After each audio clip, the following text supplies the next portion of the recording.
I did not know one could live through such days of excitement.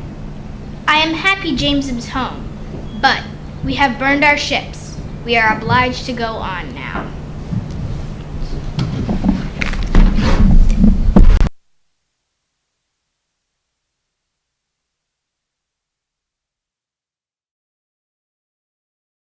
The Civil War has been, up to this point, successful for the Confederate Army under the command of General Robert E. Lee. In early May, they won the Battle of Chancellorsville.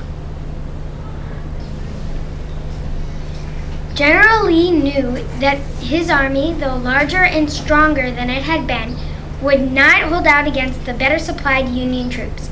He knew he had to use the advantage. He had to try to bring the war to a quick end. Generals, with 75,000 men, our army right now nearly equals the Union Army.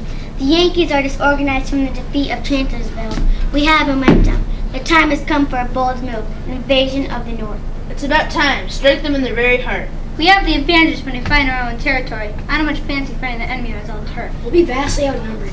We tried this once before at Antietam. We suffered terrible losses. Why take the risk? For several reasons. First, our farmlands and crops have been destroyed from the war. Northern farms have been spared. We need their supplies. Then there's the matter of General Hooker. When he sees that we're moving north, he'll move to hurry to defend Washington. If nothing else, I've learned that most northern generals prefer to defend than to attack. While he guards the capital, we'll have our sights on Philadelphia and Baltimore. I want to sever Washington from the rest of the country. Finally, when the Yankees see that we can invade them, they'll be ready to negotiate an end to this war. We can ask for peace from a position of strength. It may be the only way to knock some sense into these Yankees. I doubt that we'll meet any opposition from Hooker. I'm not convinced. It's a long march. We're winning now. Let's use that advantage to raise our troops and defend our borders. We have no more troops to raise. Our army is as strong as it will ever be. We can defend our border until all our men are dead or captured, and then we'll have no more borders. If we move now, we catch our enemy by surprise. If we invade their territory, we take the fight to them. They'll have no energy for that. With our army standing on their land, they'll look at the conflict and us in a new light. Confederates standing on Yankee soil. I like the sound of that. Do you like the sound of Union soldiers swarming over our borders and taking us to chains to Washington? That's not going to happen. Are we agreed? Yes. The peers have been outvoted. We march. Good.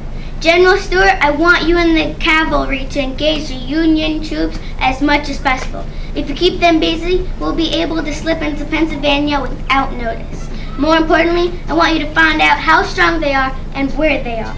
I'll expect you to join us in Pennsylvania in a few days. It's vital that we know the strength and location of the Union Army as quick as possible. Understood? You can count on me, sir. I'll drive circles around Hooker and his troops. Just do what I asked you, no more and no less. General Lee, I am Mr. General Jackson back from Virginia. At last, some word on the enemy. Believe me, when things in a war get too quiet, it's never good. Open that letter and tell me what General Jackson says.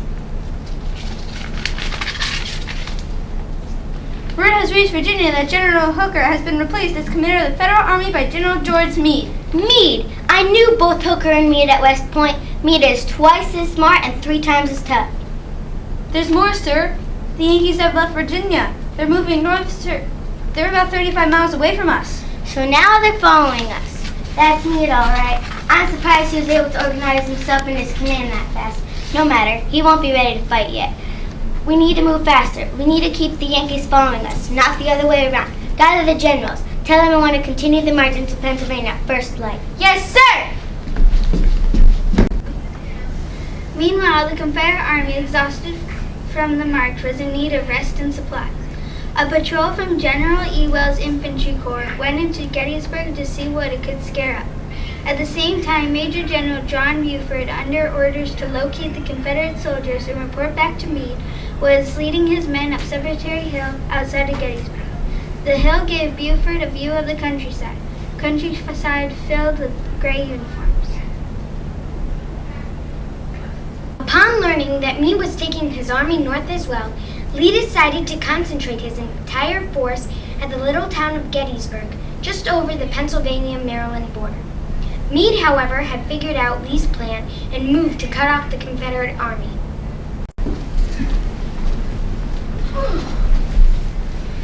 Hey, y'all find anything? Nothing. The Yankees heard we were coming. They shut their doors, their stores, their windows. Dang! Where would you hide if you were a storehouse full of shoes? Shoes? Shoes. Men's shoes. Shoes? Don't talk to me about shoes. My feet are so wet and sore from these old worn boots. I have been thinking about marching on my hands. Remember, we have orders not to provoke the locals. I'm not going to provoke the locals. I'm just going to get me some shoes. Hold up! Look at the foot of that hill yonder. Blue coats! Dang! Shaw, find L fast. Tell him that we've spotted the enemy.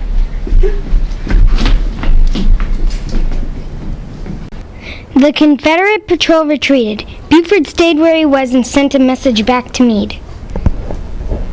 Mac, tell General Meade that we spotted the Confederates at Gettysburg. Yes, sir. Riley, take your men into town. Hold it and keep the roads clear. You hear me? Yes, sir. Kasner, spread the word. I want the men to hunker down in the ridge. Tell them to dig deep. Mac, come back here. Tell the general that we hold the town and the roads and that we'll hold these armies back until reinforcements arrive. Hurry! At least we've got the high ground ahead of Lee, but we're only 2,500 strong. These small cannons won't hold off a Confederate attack for long, and you know we will throw everything at us.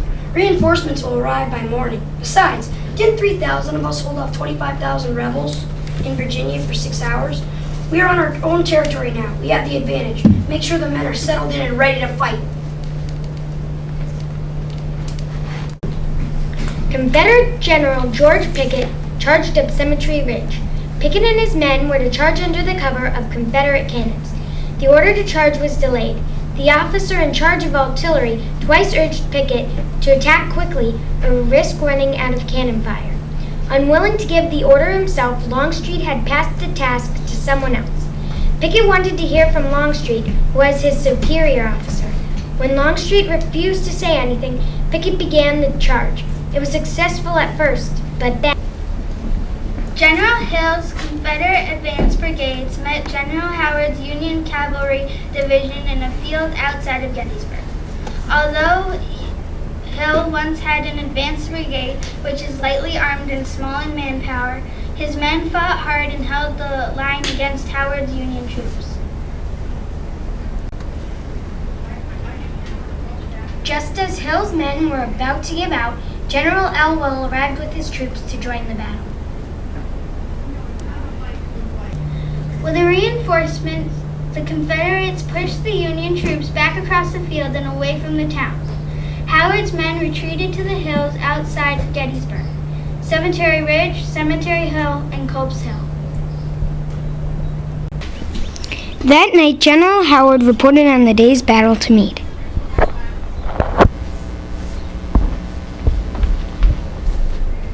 How bad is it?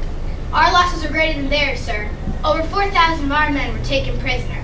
These got about 70,000 men, each of them fighting like a demon. Should we retreat? No retreat. If we do, Lee will drive further north. He'll march right into Pennsylvania and into the capital. No, we have to hold him here. We have no alternative. What are your orders? We still outnumber them. If we make our line of attack long and curved, Lee will have to stretch out his men along it. His army will be thin all along that line. We'll hold our ground until his men give out. Then we'll move in and surround him. It just might work. It has to work.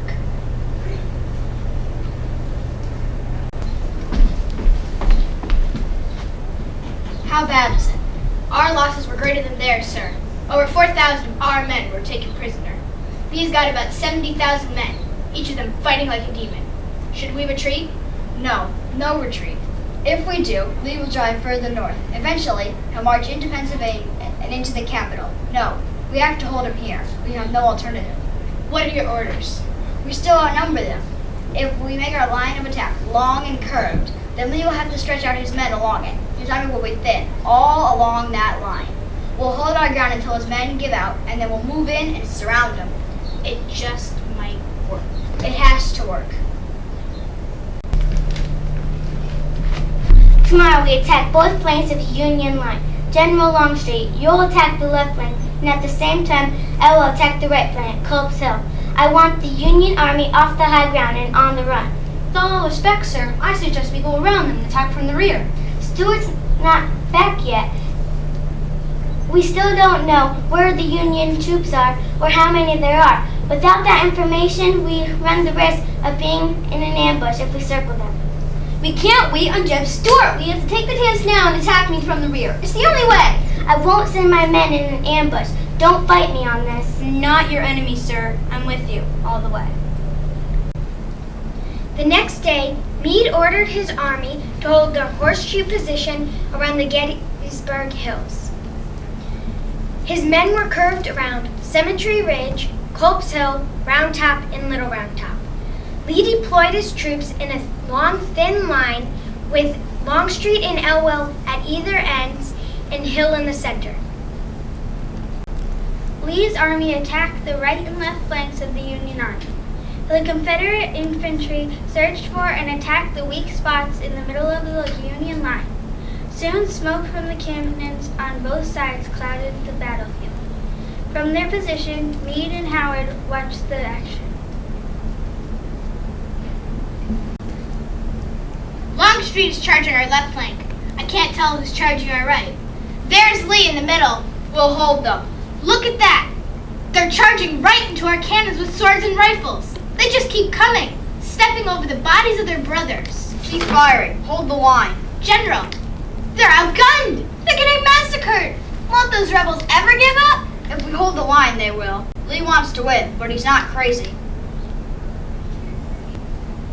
By the end of the day, Lee's army held parts of Culp's Hill, but Meade's men still held Cemetery Ridge, Round Top, and Little Round Top. Lee's army lost 1,500 men that day. That night, Meade held a council of war with his general. General, your thoughts? Lee's men fight to the death. If we continue, our losses will be tremendous. We still have an advantage in men and guns.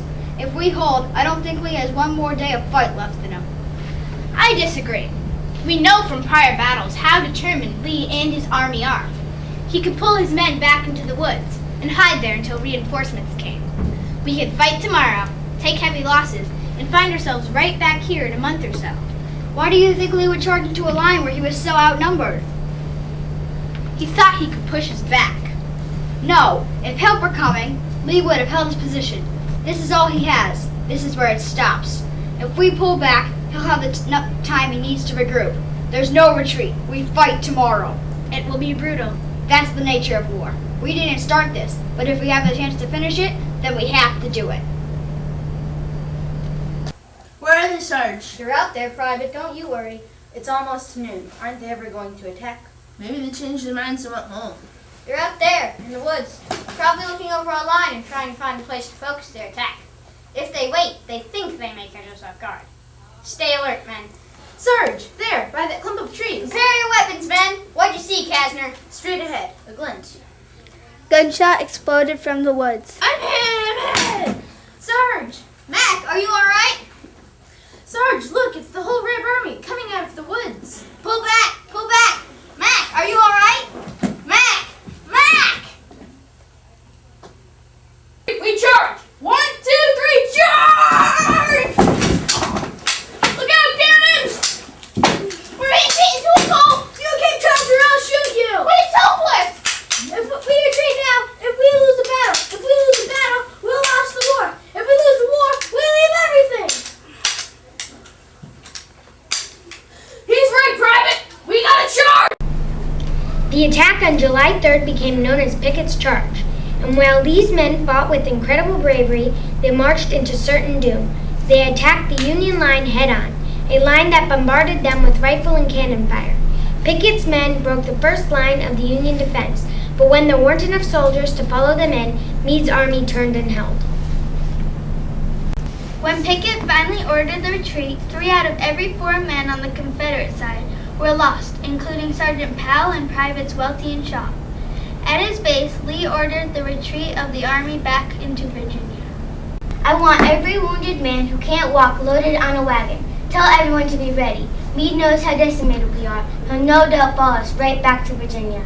Maybe not. His men are as exhausted as ours are. They won't be running for their lives. This was all my fault, Longstreet. Let's do the best we can towards saving those who we have left. There was no celebrating at Meade's camp either. The line held on Cemetery Ridge, General. Lee's retreating. He's probably headed back to Virginia. And our losses? About 3,000 killed, 14,000 wounded, and 5,000 taken as prisoner. Should we organize the troops to follow Lee? No. No? No. But if we follow Lee to Virginia, we can destroy his army. We might even be able to take Richmond. It would take months to do that. Look at the men. We have fought, and now we have to bury the dead before we fight again. It has been 3 days of non-stop death. That's enough for now.